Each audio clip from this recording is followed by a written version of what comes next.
Okay, so hi Jieling, Hi. maybe introduce yourself. Okay, so I'm Jieling. I'm 32 this year. I'm married, happily married. I have a 4-year-old toddler, and my baby is turning 7 months. Maybe you can tell me a bit about your journey buying this property.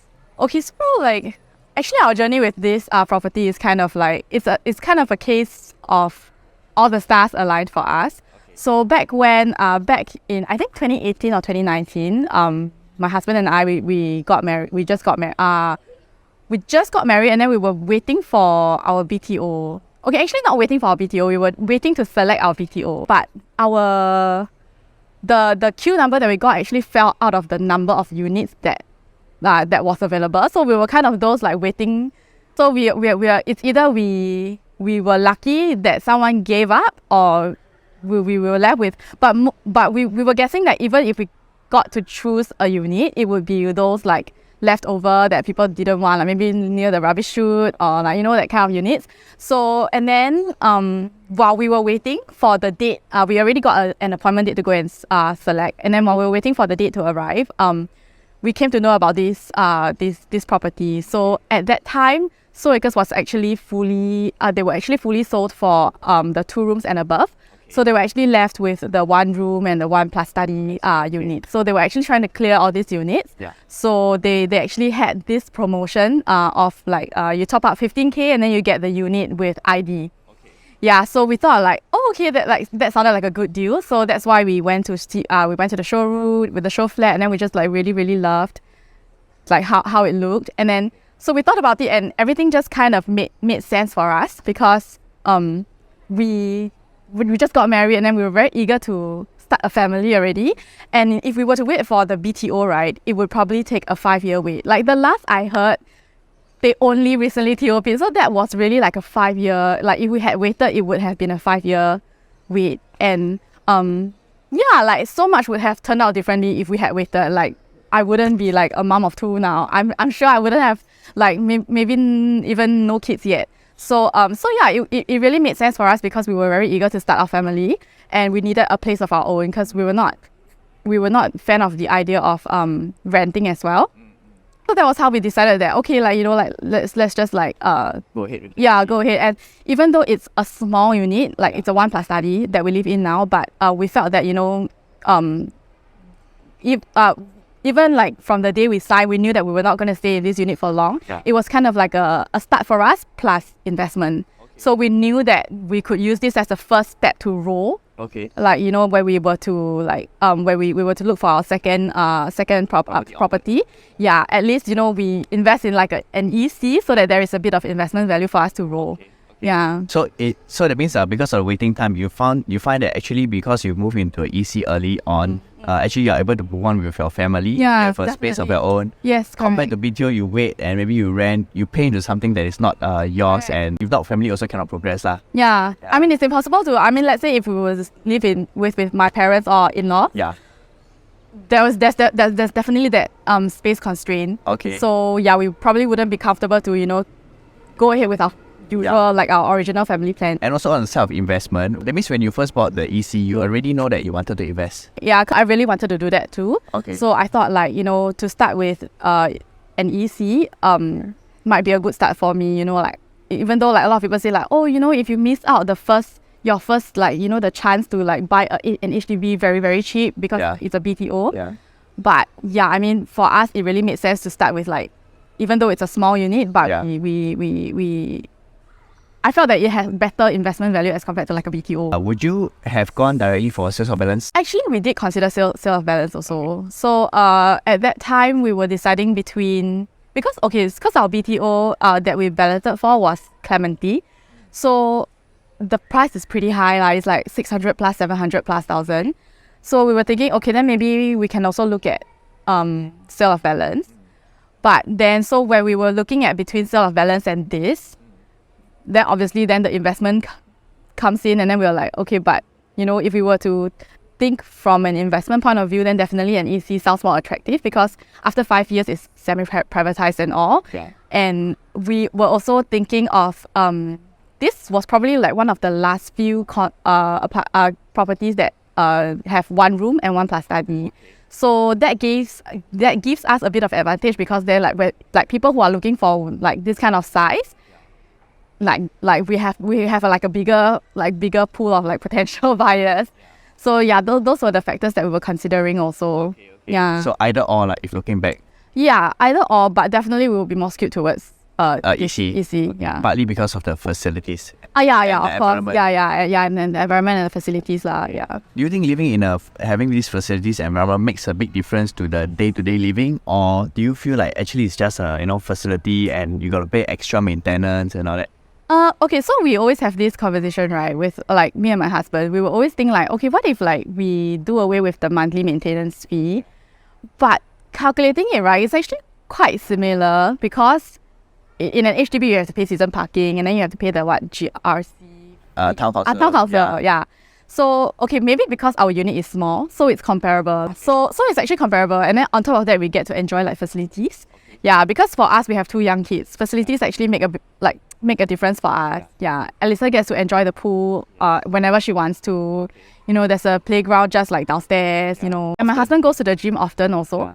Yeah, so yeah, the facilities for us definitely make sense. So, thus far, what are your plans after this? We're definitely looking for a bigger unit.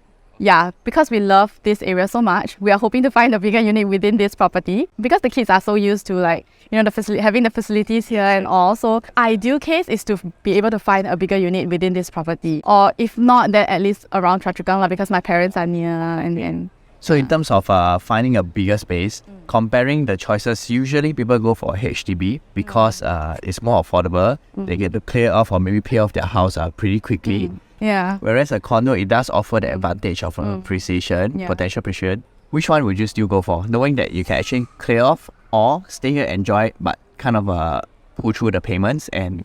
No, we definitely want to pull through the payment, and because we are always having the investment at the back of our head. So, I mean, if you get an HDB, yes, you clear it faster, but then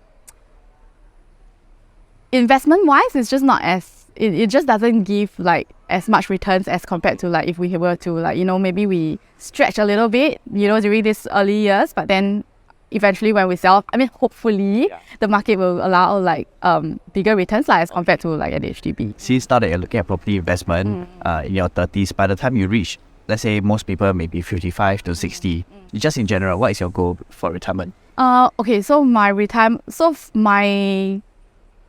goal, right, is to keep rolling like with my property. You know, obviously with every property you roll a bit, and then at retirement to sell off that like unit and then downsize to like a maybe like an HDB, because by then I assume that my kids would be, you know, would have their own homes, and also it will be just me and my husband, so we would probably be able to sell off that high value or whichever unit, and then get that amount, like get that cash, and then retire comfortably in like, you know, we will be comfortable in like a small, like maybe a 3-room HDB. Yeah, but yeah, so that's the retirement plan. I mean, I wouldn't... What my husband and I envision is like, we don't want to like retire in a landed, or, you know, there's no point because it's just the 2 of us. But, you know, we want to reach, you know, just keep upgrading until like when it's finally just the both of us, we can sell off that unit and then get a huge sum to retire comfortably in. Okay. Yeah, and then we'll be comfortable in like a small HDB, and that's fine. In terms of your kids, as they're growing up, do you intend to settle their property for them or let them work it on their own? How do you see this? I wouldn't say that I would help them with getting their property, but I would definitely give lots of advices. I mean, I don't want to like spoon feed my kids, but which is also why I want to try to like maximize like investment and all, to make sure that, you know, I have enough to not say like give my kids, but to make sure they can have a comfortable journey as they go lah. So you know, if they need help, then I can step in, or if not, at least I do my own plan in my own investments properly, so that I don't have to like, I won't become a burden to them, you know, when I'm old and all. I think that's very important. So, you know, obviously as they grow old, and then next time, who knows like what other kind of like finances will come into play, right, for them. So I definitely don't want them to have to struggle as much as possible. Like I want to be able to lighten up lighten the the burden for them. Okay, but then again, this is very subjective because every household is different. Their considerations are different, their priority is different. As in, my view is that, like I mentioned just now, my view is that if you want to invest and grow your like finances, like you want to be able to see really like the growth. I feel that property is one of the ways to grow in Singapore lah. So I know some people like they find it like a hassle to keep moving, but to me it's like, yeah, it's a hassle to move, but if every time you move you really see that like growth in your finances, then like I think it's totally worth it. I mean, I would definitely want to pass down this mindset to my kids as well. I hope to support them in that way also. Okay, let's talk a bit about the risk and maybe the worrying aspect of many people. They are concerned about going to the next condo, not being able to pay. So how do you manage that fear or worry? Or do you have it at all? I have, of course. Okay, I mean, obviously, first things first, you have to really do your calculations properly. You have to be very realistic, of course. I mean, of course, don't try and get something that you totally cannot afford. But what I'm saying is that if it feels like there is a stretch in terms of like, you can still afford, but maybe, you have to change your lifestyle a little bit. Maybe you used to travel like 3 times a year. Maybe now you can only travel to one country, do 1 travel a year, that kind of thing. Make a few adjustments in life for the first few years, just so that you can afford like a property that you are looking at.